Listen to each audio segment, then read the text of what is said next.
활기찬 하루를 원하십니까? 따끈따끈한 정보를 원하십니까? 유쾌한 정보 충족 프로그램 라디오 매거진 오늘입니다. KBS 목포라디오 생방송 함께하고 계십니다. 5시 22분 지나고 있고요. 우리 지역의 숨 이야기 또 들어봅니다. 황호림 숨연구가 전화 연결하죠. 안녕하세요. 네, 안녕하세요. 오늘은 나무들이 추운 겨울을 어떻게 견뎌내고 또 새 봄을 이렇게 맞는지 나무의 겨울나기에 대해서 이야기 준비하셨다고요? 네, 그렇습니다. 예. 이제 오늘은 좀 풀리긴 했습니다만은 요즘 날씨가 아주 춥습니다. 예. 지금 숲에 가면은 낙엽이 지고 벌거숭이가 된 횡한 그 나뭇가지 사이로 찬바람만 개성을 지르고 있습니다. 예.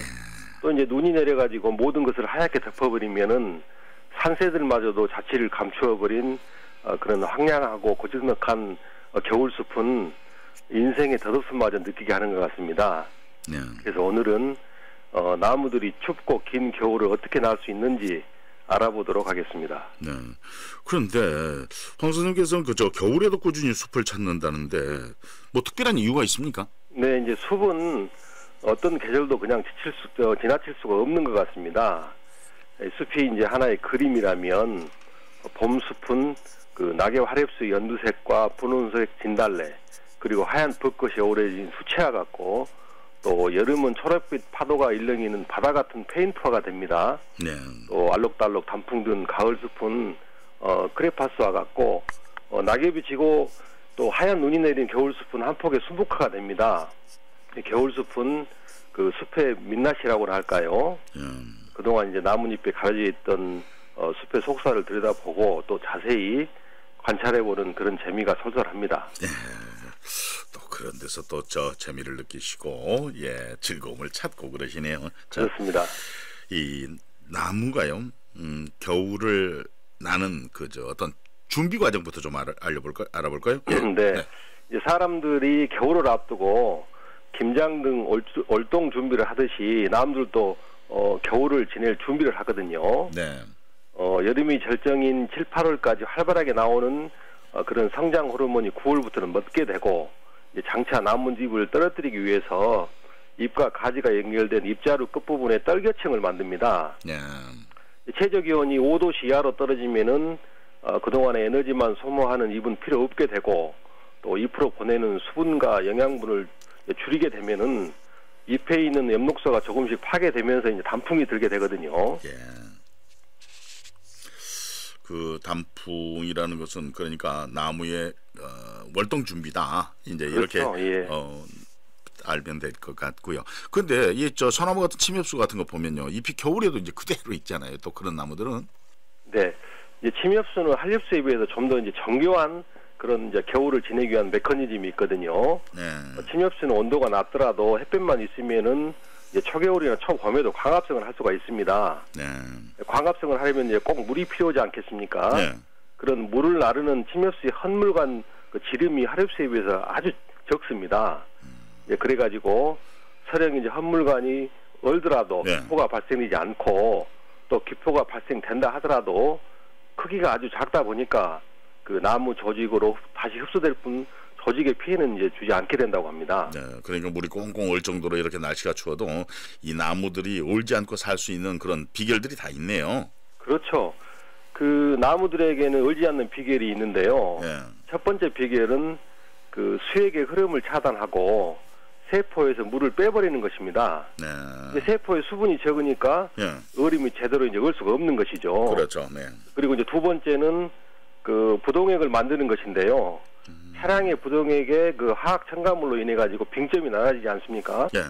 마찬가지로 식물들도 당분 같은 이런 것들을 합성해 가지고 세포 내에 수분이 어는 그런 온도를 낮추는 것입니다. 고로쇠 수액이 대표적인 경우가 되겠는데요. 예. 사과나무나 장미 등도 그런 비슷한 방식으로 부동액을 만들어 가지고 빙점을 낮춘다고 그럽니다. 그렇다면 나무는 어느 정도 추위까지 견딜 수 있을까요? 식물이 생장하기에 적절한 그런 환경 조건을 벗어날 때 보이는 반응을 우리가 이제 스트레스 반응이라고 그러거든요. 예. 온대 지방의 많은 수목은 약 그 40도씨에서 마이너스 40도씨에서 얼게 된다고 합니다.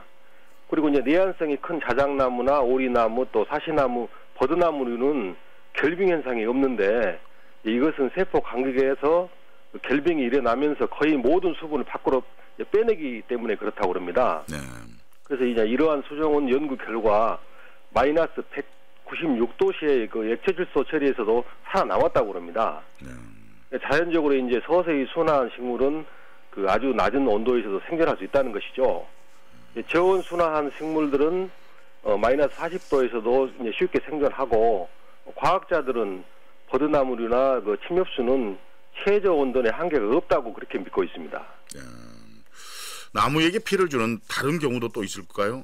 어떤 경우가요? 예. 네, 이제 나무는 동해 외에도 이제 고온이나 또 냉해, 풍해 그런 대기 오염에 의한 피해가 있거든요. 예. 생물이 견딜 수 있는 가장 높은 온도는 그 분화구의 그 그 유황 진흙 속에서 자라는 박테리아로 110도씨까지도 견딜 수 있다고 그래요.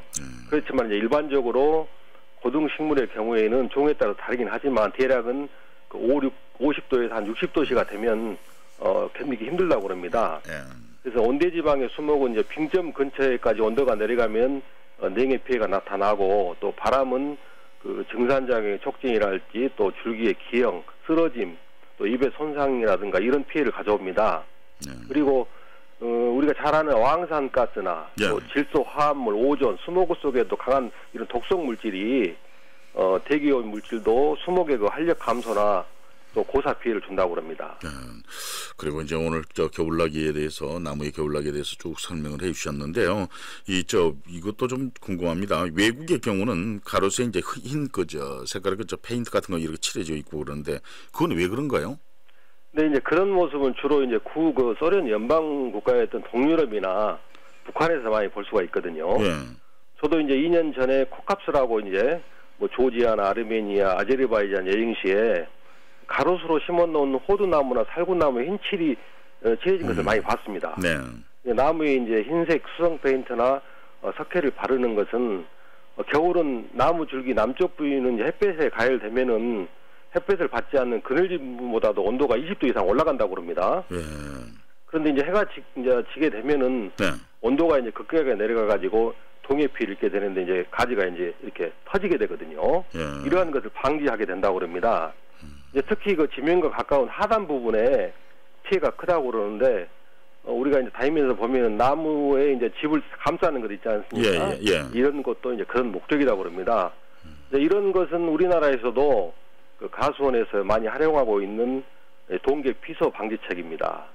또 이제 또 다른 목적은 병충해를 방지하고 또 도시 그렇죠. 위관을 위한 그런 목적도 있다고 합니다. 네. 오늘 여기까지 듣겠습니다. 고맙습니다. 감사합니다. 황오림 숲연구가였습니다.